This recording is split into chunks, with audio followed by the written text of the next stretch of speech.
oo la soomo waxaa waajibta zakatul fidri ama dagarasoon wax la yiraahdo. imisa la bixinayaa, goorma la bixinayaa, yay ku waajibtaa, waxyaabahaas oo dhan waa su'aalo dadku ay isweydiiyaan oo u baahan in laga hadlo. waxaanu ka bilaabaynaa horta zakatul fidriga waxaa la waajibiyey sanadkii labaad ee hijriyada. nabiga sallallahu alayhi wasallam ayaana waajibiyey. axkaamta islaamku waxay u kala baxdaa axkaam quraanka lagu waajibiyey iyo axkaam sunnada lagu waajibiyey. labadooduna xagga awoodda iyo sharcinimadka waa isku waday qaadayaan. quraanka koow ah, axaadiista ayaa lambar 2 ah.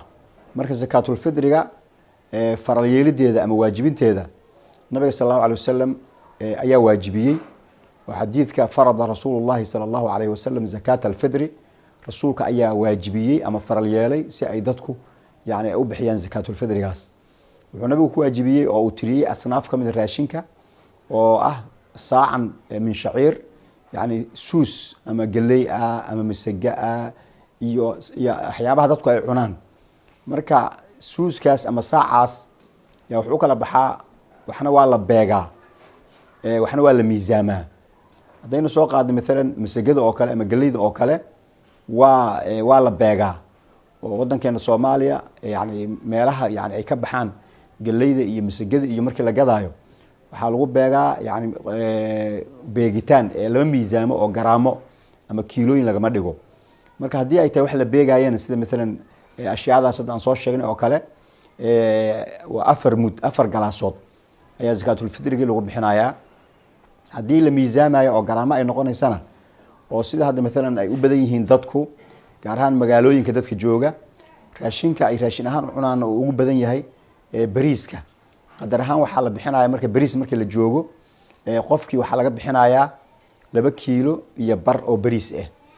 waxaana la siin yani ay ku waajibaysaa oo laga bixinayaa zakatul abdaan ayaa la yiraahdaa. qof kasta oo muslim ah oo habeenka ugu dambeeya ramadaanka oo maalinkaas la soomanaa habeenka ugu soo horeeya ee ciida bishu ay bilato markaas waajibkeedu uu imaadaa. wuxuuna ku waajibaa qof walba ama ha yaraado ama ha weynaado, lab ha ahaado, dhadig ha ahaado.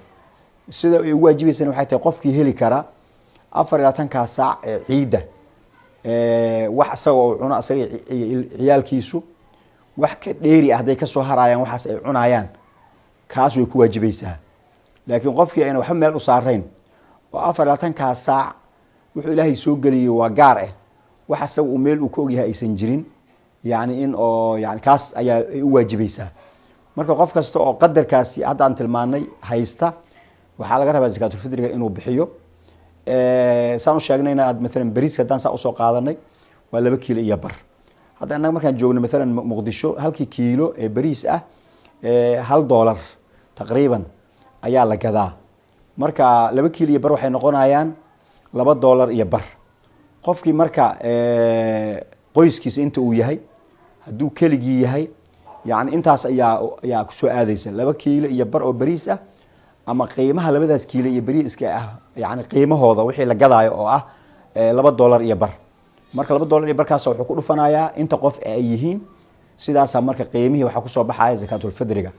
xilligan hadda aynu joogno marka masaakiinta loo jideeyay zakatul fidriga in la siiyo dantooda meesha ay ku jirto yaa waxa la isweydiinayaa ma in raashinka la siiyo ayay dantooda ku jirtaa mise in raashinka loo qiimeeyo ayay dantooda ku jirtaa.